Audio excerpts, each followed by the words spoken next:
Thank you. Thank you for having me. So just a brief introduction about VentureScale. We're a new company.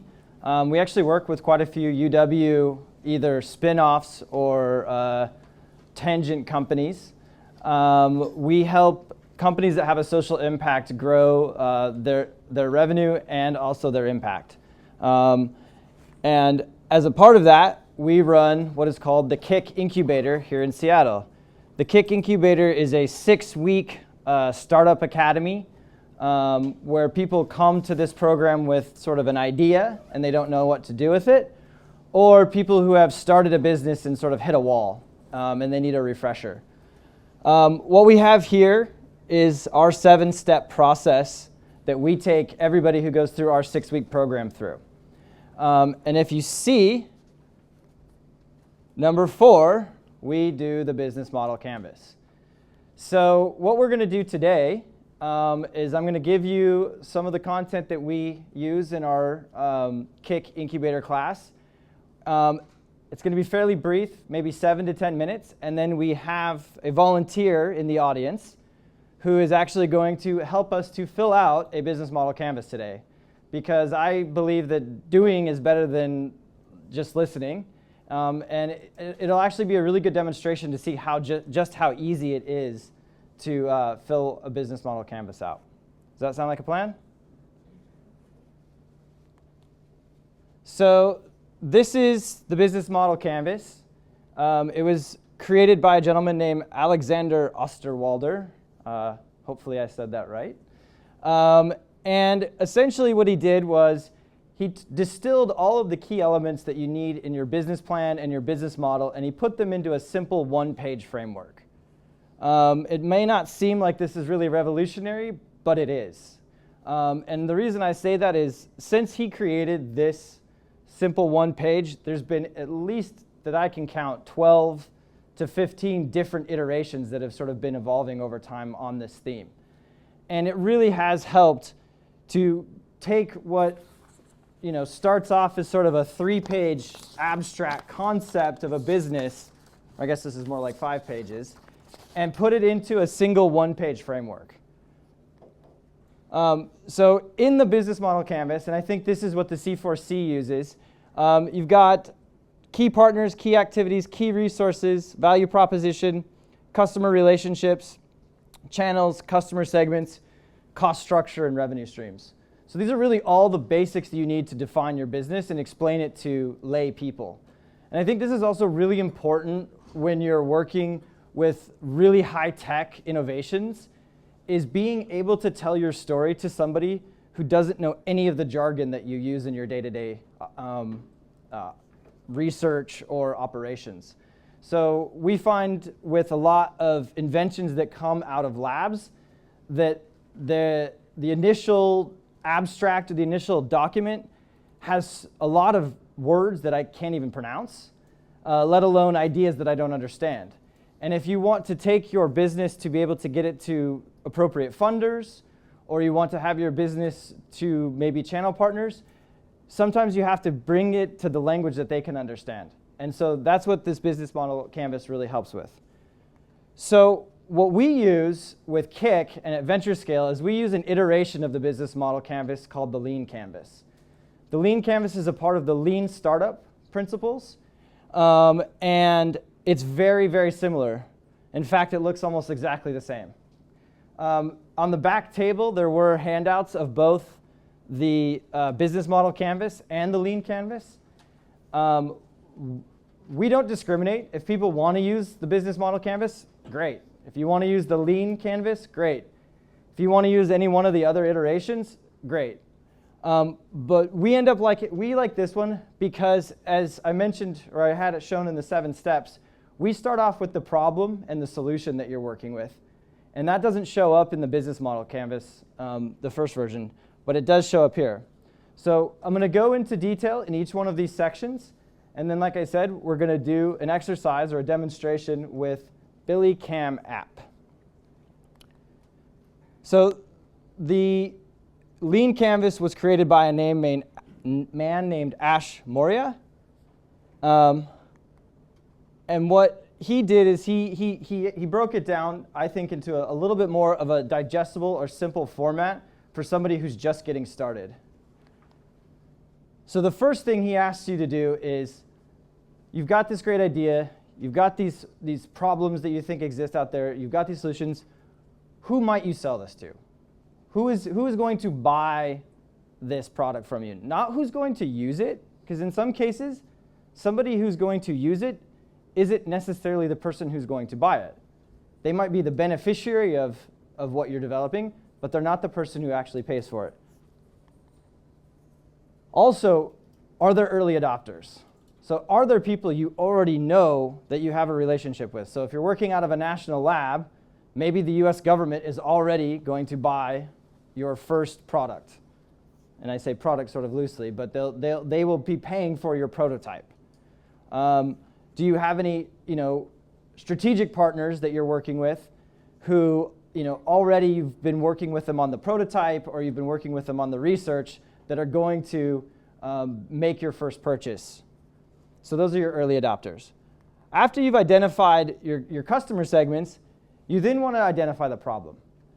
And he says here, list your customers' top 3 problems. So again, this is not necessarily just the problem that you're trying to solve globally. So the problem is malaria is rampant in Africa. So we're not listing that that's the problem. We're actually listing it the customer's problem, the person who's going to buy it. Like, that's what I said. There's the beneficiary, and then there's the customer. And so we want to say, okay, so the person who's going to buy my malaria solution is the Ministry of Health of Zambia. We need to figure out what their problems are. And we need to come up with at least 3. You can go into more detail, but at least 3 problems that they face. And then, what's the status quo? What are they facing today? What is the challenge, or what is their alternative to solving these problems? So let's say we're coming up with a vaccine for malaria. Well, their existing alternative today is treatment. There's no vaccination. So that's the existing alternative. The next thing we move on to is the unique value proposition. Everybody's heard of the unique value proposition, right? Yes? No? Okay. This is a single message. This one you might work on 10, 20 times before you get it right, but this is a single message that makes you stand out. Oftentimes, when you get to your product going to market, this unique value proposition becomes your tagline. But it's really nice to start off at the beginning with coming up with your unique value proposition. So what it says here is a single, clear, compelling message that turns an unaware visitor into an interested prospect. So again, going back to the malaria example, we're a vaccination for malaria. We no longer have to spend money on treatment because we've created a vaccine that's going to cure it. That's a unique value proposition because nobody else is out there is doing it. And then I really like this. I think this is sort of a late addition to the idea of the unique value proposition, is what they call the high-level concept. And essentially, this is an analogy. And this is actually often very difficult to write. And it's right out of the gate, this is something that you might not be able to come up with. So here they have an example. First it says, list your X for Y analogy. So again, this is going to that idea of we want to make this easily digestible for the audience who's going to see this.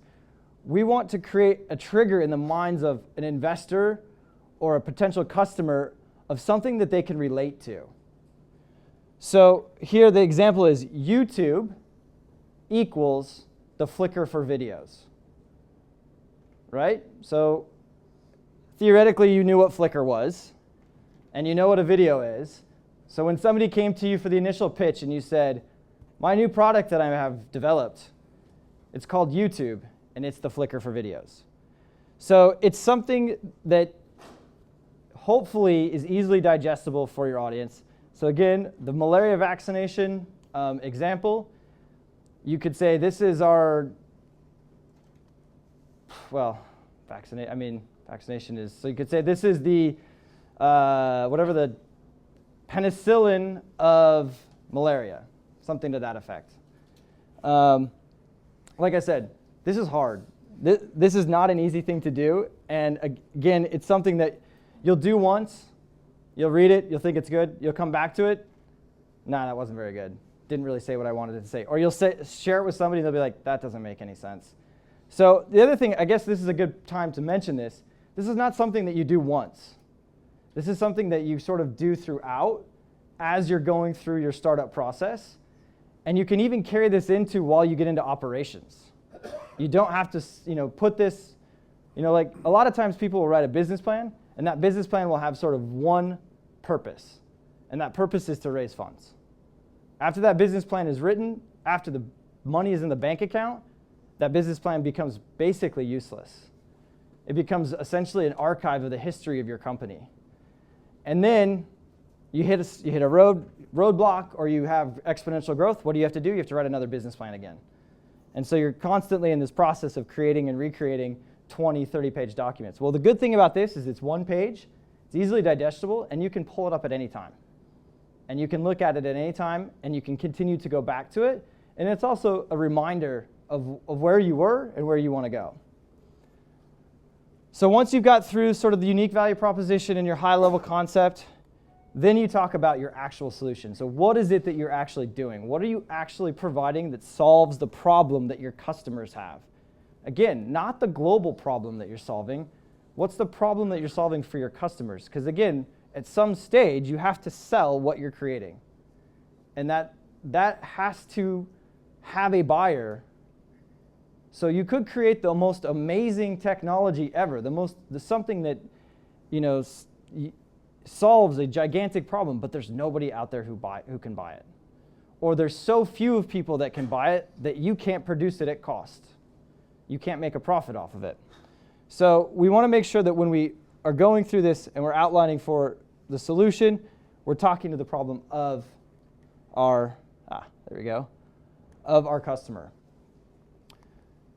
The next is channels, and this is something you might not know when you first start this. This might be something that you could come back to. You might not know what is the best channel to get to those customers. So, you're creating a malaria vaccination. Oh, all the ministries of health of all of Africa should be interested in this project or this product. But I don't have any idea how I'm going to get to them. Because I can't just ring them up in Lusaka and say, hey, Zambia, I made a vaccination for malaria. Come buy it. It's $29.99. It just doesn't work that way. There's a way to get to that purchase. Maybe it's through the World Health Organization. Maybe it's through the World Bank. Maybe it's through PATH just down the street. But those are the kinds of things that you want to put in channels. These will probably end up being strategic partners for you.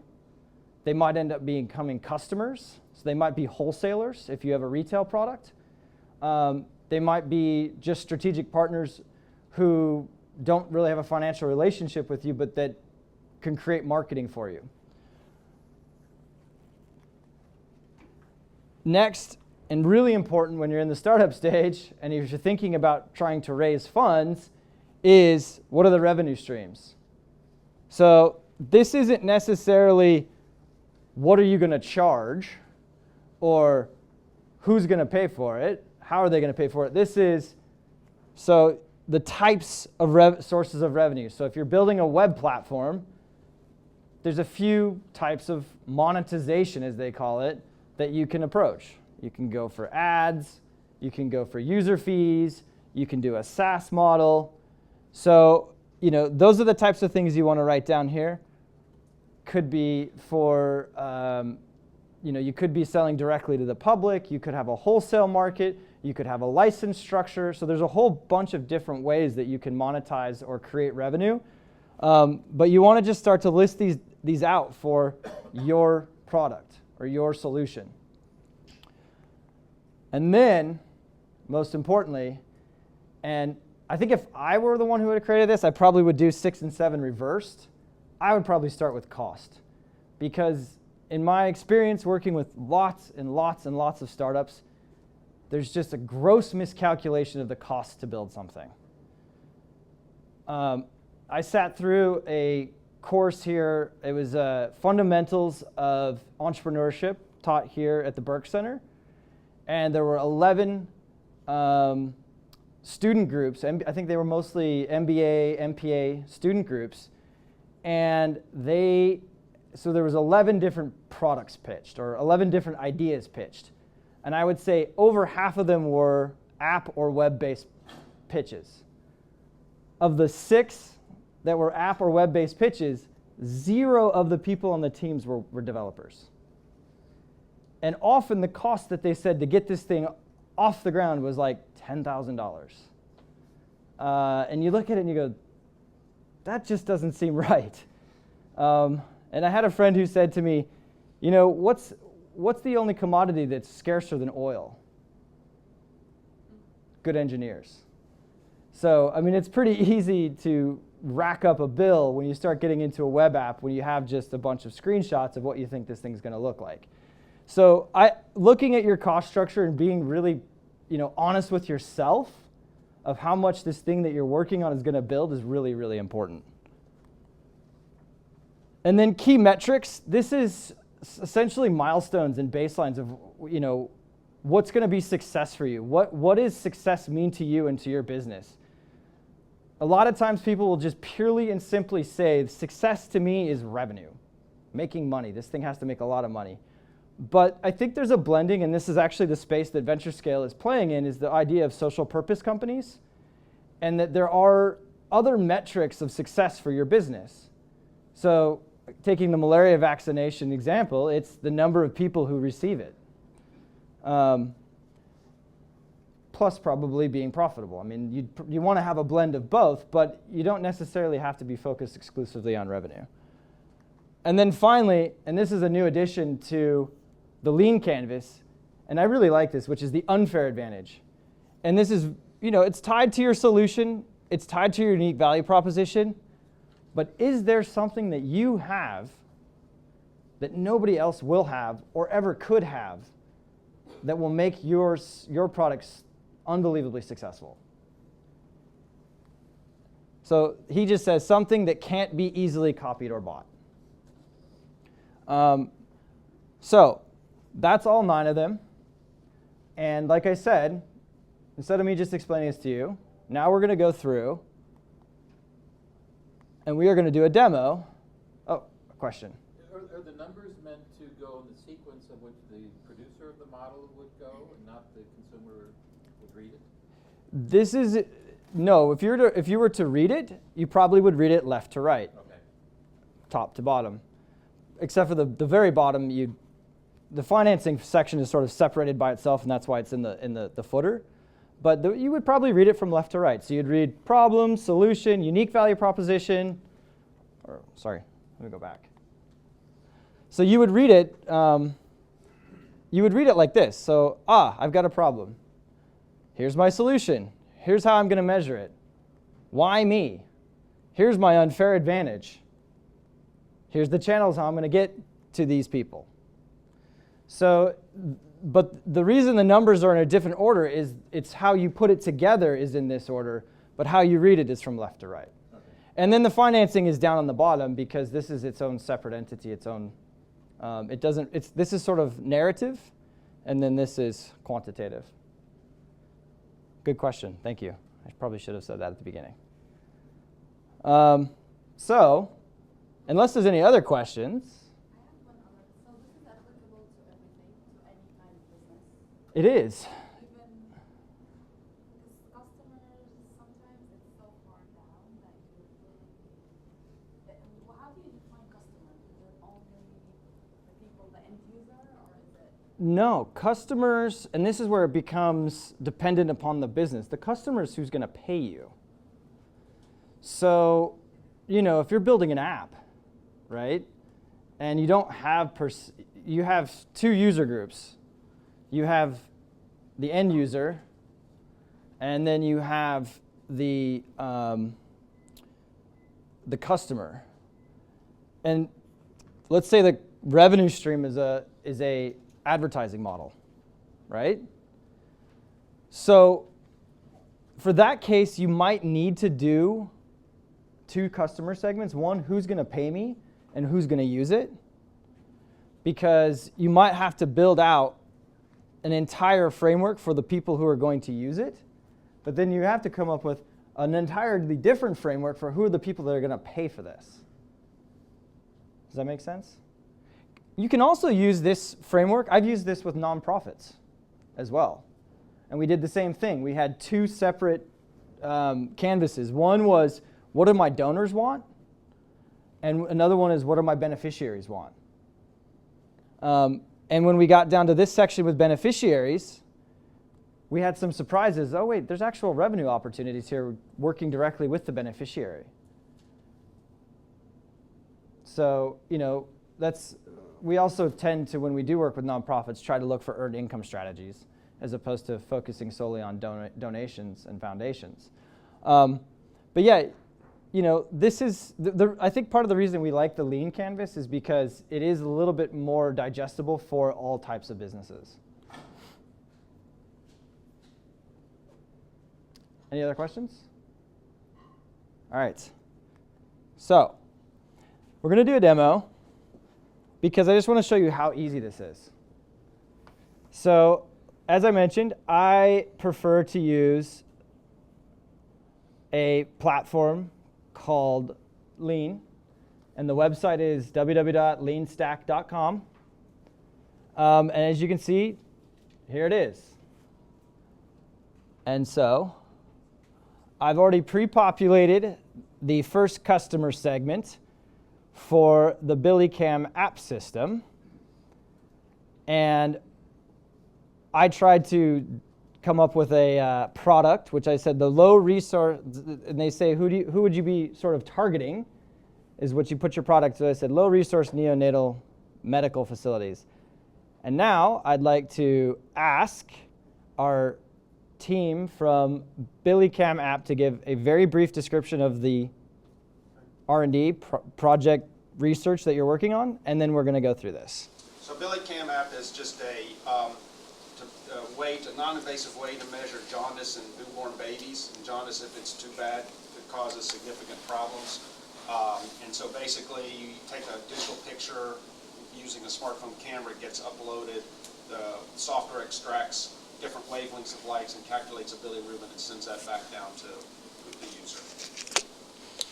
So I read for your abstract and I said, well, I could see one of the customer segments being a rural health clinic that might buy this product.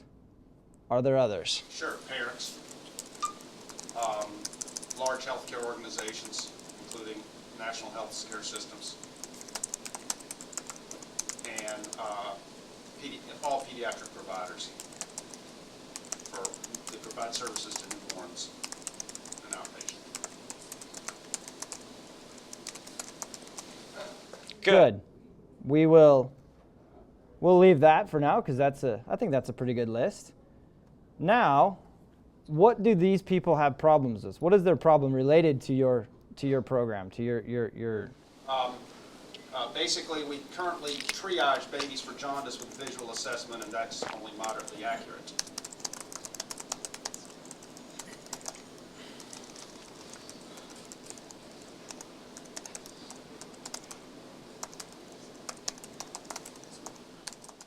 Another one? In high-income countries, jaundice peaks after babies go home from the hospital, so that it's harder to identify those who have high levels. In low-income countries, it's impossible to measure serum bilirubin frequently, which is what causes the jaundice.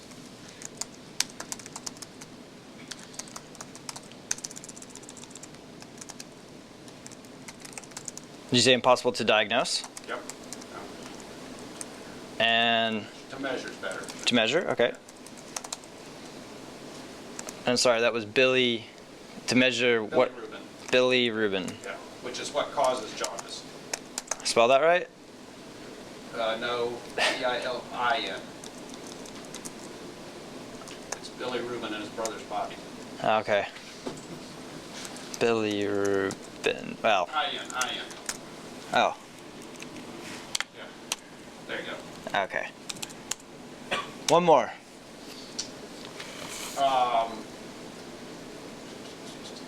it's logistically difficult to measure serum bilirubin once you're discharged from the hospital.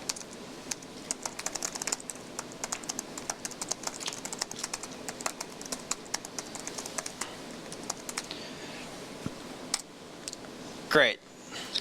What are the existing alternatives that these customers actually have today? Their eyes, visual assessment, used to triage.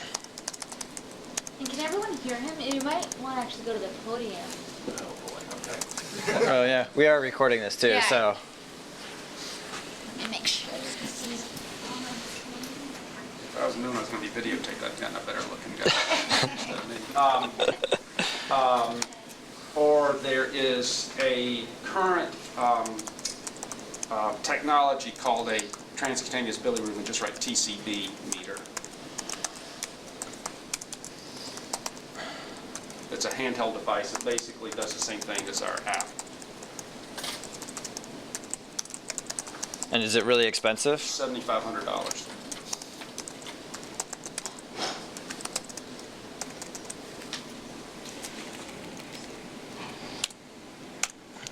Any others, or is that, you feel like that's, Yeah, no, that's it. okay.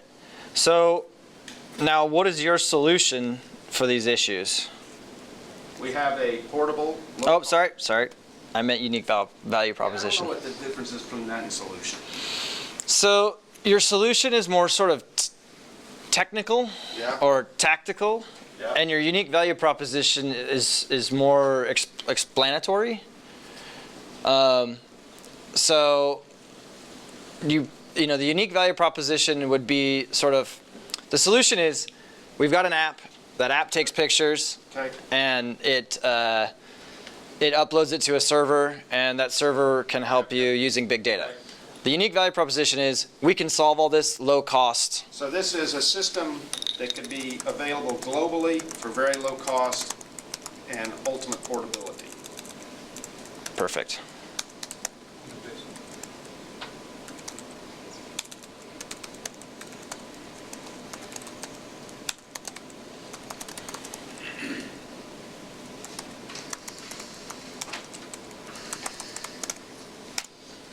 Okay. You got a high-level concept? Yeah, how about it is, I don't know if you're good, so you asked me beforehand. Yeah. So the best thing to think about is BiliCam measures jaundice just like a thermometer measures fever in a baby. Perfect. That's great.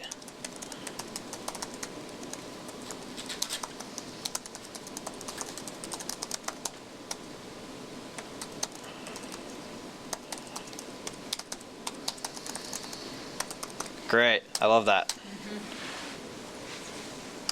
Solution. So this is where you start to talk about the actual Okay. product, if you will. Takes digital images of the baby's skin are uploaded to a server to calculate a serum bilirubin level. Or just say bilirubin level, because it's actually not serum.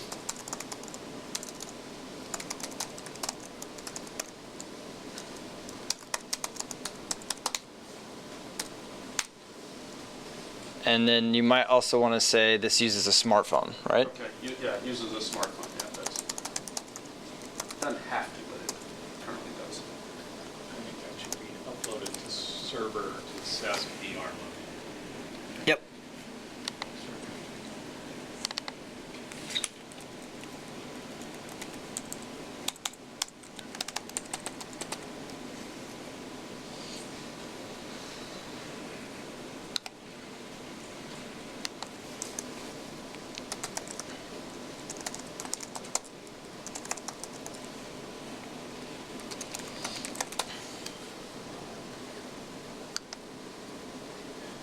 And then once it's uploaded to the server, does that mean somebody else is looking at it? Does it mean big data is assessing it?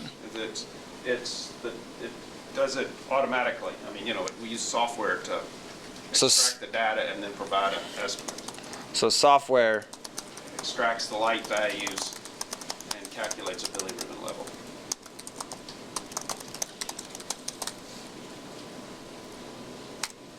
Cool. Now, oops. how are you going to get to those customers? What are the ways that you're going to reach these people? Well, we've thought of a number of things. We actually have thought about licensing the technology to a reference lab who already is marketing other lab services, and basically to make this analogous to a lab server. To a lab service, lab test.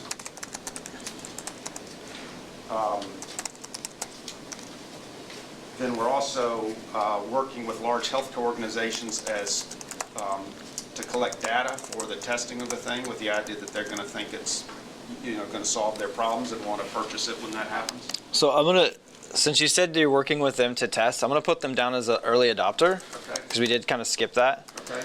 And that's the other good thing about this too, is you can bounce around. If something comes up when you're in channels that triggers, I forgot about a problem, it's pretty easy to bounce around and go back and forth. So we're going to say large healthcare is helping to test Technology. Yeah.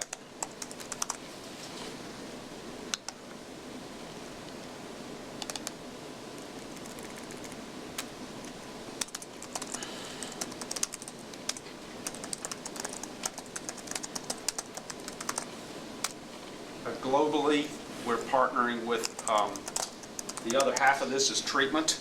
And there's a company that makes low-cost phototherapy, which is a treatment. And we're actually partnering with them because it's a natural, they need us and we need them.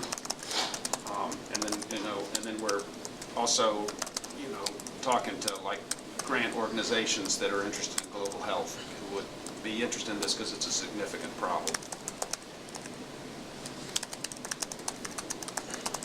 Is an additional channel, all of us, especially in the medical healthcare area, the public? Because if there's a demand for it, won't larger organizations pay more attention? Yeah, in fact, we would say an early adopter is actually going to be, we would say would be technologically, what's the right word, advanced parents who would use this, and we would probably directly, market it to them and hope to create demand for others, if that makes sense to you.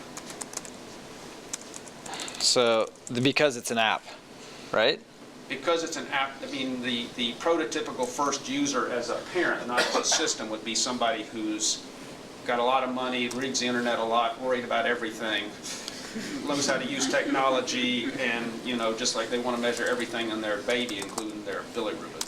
So the channel there would be the App Store. Yeah, it would not necessarily. I don't know how much you want to get in the weeds. One of the places that one of the people that we actually partner channel would be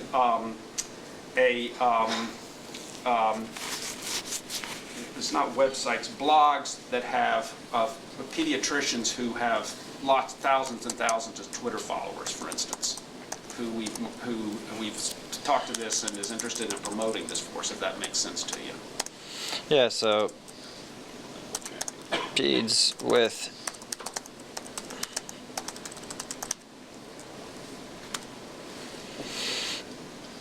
So I'm gonna jump because we're gonna get to it. So we're gonna do the revenue stream. So how is this going to? You already said licensing, so we already said that. That's one. You also said you're gonna sell it directly to the consumer, to parents. So is that through a download app purchase? We envision the app actually being free, and then you'd pay to use the service, if that makes sense to you. Be like credit card billing to, upload your picture and get the result would cost money. So I'm going to say freemium app model. Okay. I don't know what that means, but I'll take your word for it. I think I can probably figure it out. You have the app, you just can't read it. That's the kind of app you usually don't want to download. It's free, but to do anything with it, it costs money. There's a lot of those. It seems to be a very popular way to get people to download the app. Direct to providers on a pay-for-use basis.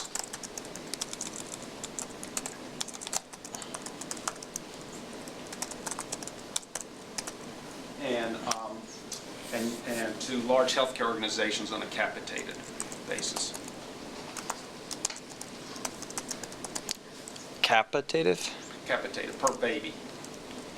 You know, like if group health has X number of babies born every year, they pay, $5 to $10 per baby. Or something. Okay. So what does this cost you? I mean, what are your costs? What Well, are you gonna have to pay for? the server costs are minimal. You got to have somebody maintain that, the server, which is more. Then you also need customer service, if that makes sense to you. What is the customer service if this Well, is all just like- web-based? so Or another kind of analogous thing would be like a home pregnancy test. Every home pregnancy test, there's a 1-800 number to Okay. call or that kind of stuff. And depending on what this ends up, if it's like a lab-based service, then your costs are the same as sort of maintaining quality of a lab test, if that makes sense to you. Yep. And also the billing of the patient, the billing of the people would cost money. Are you gonna do any R&D for improvement? Lots of it. Got to pay for that. Yep. So you add like FDA, clinical trials, all of that kind of stuff here as well? Does this need clinical trials? Yes. Yeah, or the other way is a lab-developed test, which is different from FDA, but that costs money too. We'll just put. How about we just put clinical trials? How about customer acquisition costs? Well, I don't know what those are, but You're gonna have them. I mean, it's not even if you just put the up. cost of selling it to people. It's kind of it's related to marketing. Yeah. But when you start talking about web apps, it's more about customer acquisition than it really is about marketing. The App Store has, Yeah. I don't know, 20 million apps in it now. So how is somebody going to find yours? So you do have to pay for customers Okay. in some way or another. That makes sense. For the sake of demo, I'm going to move on to key metrics. So how are you going to know that you're successful? What are your success measures? It would be implementation across a wide, this is like a high volume, low cost thing. So it would be implementation in both the US and then in, So total number of users US. and total number, being used in different countries where high bilirubin is a major cause of morbidity and mortality. So the last one is, what is your unfair advantage? We have basically no competition right now for this. Could there be competition? Yes, there could, and there probably would be. Our unfair advantages, I would say, is that we have a really unique combination of people on our team. Then I know everybody says that, but we're really plugged in both clinically and technically, more so than most people could be. And then we've actually collected data, which puts us way ahead of everybody else. All right, I'm going to say another one, which is, We've got a patent, aha. That's what I was getting at. Which may or may not protect you overseas, but at least will protect you in this market. All right, so that was great. Thank you so much. I really appreciate that. So you can see that took 15 minutes, I think. And I understand this business much better than when I read this, which had a lot of the technical jargon. It talks about, lab results. And so this might be important when you're going into clinical tests. But let's say I'm an investor and I'm thinking about putting money into this because I care about global health. What I'm looking for is probably some of these more basic. Yeah, so I feel like as an investor, they also want to know timeline and what kind of money you're trying to raise, right? How much it's, the kind of funding, where is all of that? Yeah, as I say, this is not a business plan. This is a business model. And I'm going to go, actually, let me go back. So if I was to tie this back into our 7 steps to creating a business, you can see this comes at step 4. So before you go and approach an investor, you got to get a lot further along than having this one-page business model canvas. You really need to start thinking about what is your marketing and sales approach. You got to do some pretty detailed financial forecasting and planning. Absolutely right. An investor is not going to make a decision based on a business model canvas. But it'll help you to tell your story a little bit better once you have some pretty robust financials. Okay, so the idea is this is for the entrepreneur, not necessarily the investor. You would not hand this over to an investor. No, you might use this to talk through somebody, a reader. So this might be used to your team. You might use this to help you with your team. You're definitely going to use this to write your business plan, because a lot of the business plans will sort of follow that same logic. You might want to use this to create your pitch deck, which you're then going to take to your investor. So it's really an internal tool. This is a tool you want to have in your quiver. But you can't get away from this. I mean, everybody's going to ask you, okay, so I'm going to give you $1 million. What's my return? And that might be a financial return. I'm going to give you 5% ROI. That might be a social return, like I said earlier. We're going to save 12% of the babies that have jaundice by early diagnosis. It just depends on what the type of investor that you're going after, because I like to think of foundations and people who put money into nonprofits not as donations, but as investors. And what they're investing in is not necessarily a financial return. They're investing in an impact return. So I think you can get a higher success rate by raising funds in that manner if you talk in sort of these types of business terms. So do you feel like your business model canvas would be different for your seed money versus your Series A versus your... It should be. Okay. So when we do this is pretty, that was, the one we just did would be for seed money for that idea. To be honest with you, going back through the one that we just did together, I would actually say if we were doing this together, I would have said this was a great first approach, a great first attempt. You know what? We need 3 of these. Because I think we need to break down into detail the difference between this group, and let's just say rural, meaning global. Because you should have 3 different models for this, because you're really looking at 3 different customer segments. You're looking at 3 different go-to-market strategies. So you might have an investor who's only interested in the global side of it. You might have an investor who only wants to look at the parent side. And then once you get back to financial planning, you might need to take a strategic decision of, okay, what is our go-to-market strategy? What's the road that's going to have the least barriers to entry? What's going to make it easiest for me to get to market, get some revenue, get some traction? Maybe it is going straight to the consumer. Maybe that'll work, But maybe you don't need to have nearly as robust clinical trials to go to East Africa. And you know of a foundation that's really interested in, prenatal and neonatal care. Oh, that's our first step. So, again, this is just a tool that you use for yourself. It's just kind of a way to organize your thoughts, if that makes sense. But thank you for that question. Yeah, so thank you very much, Zachary.